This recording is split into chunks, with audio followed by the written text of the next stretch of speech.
Yayoi Kusama has 8 infinity room installations around the world, in places like Denmark, Australia, Netherlands, and Pittsburgh. Kusama, the 9-year-old Japanese artist, manages to infiltrate the ever-growing world of social media-worthy museum locales. Her permanent infinity room installation at Pittsburgh's Mattress Factory makes it a destination for contemporary art enthusiasts. For this project, I decided to take a trip to the Mattress Factory to see it for myself.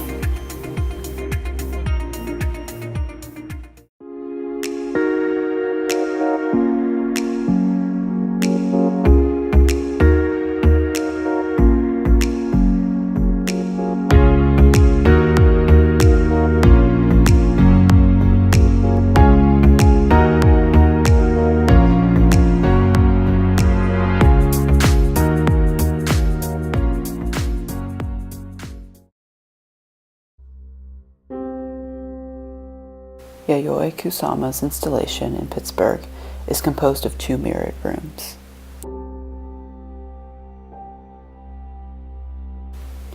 The first room, Repetitive Vision, is a blacklit mirrored space with neon polka dots covering the floors. The enclosure creates an infinite illusion that extends the viewer and polka dots to infinity in all 4 sides. In this display, the art piece creates a self-reflection. It's less focused on the art itself and more focused on the viewer.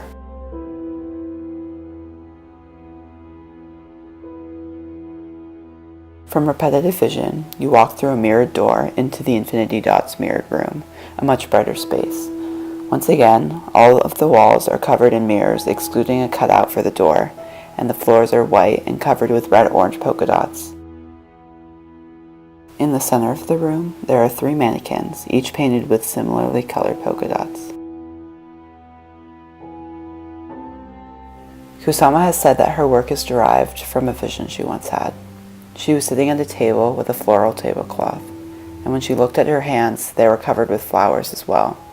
In this vision, the flowers covered the ceilings and the walls, and she felt frightened, almost threatened in this chamber of flowers.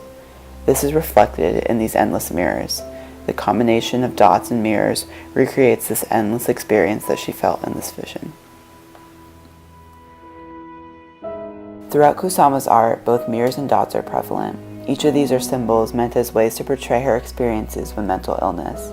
Earlier in her life, she attempted suicide a few separate times, and in the 1970s, she voluntarily checked herself into a mental illness facility in Japan.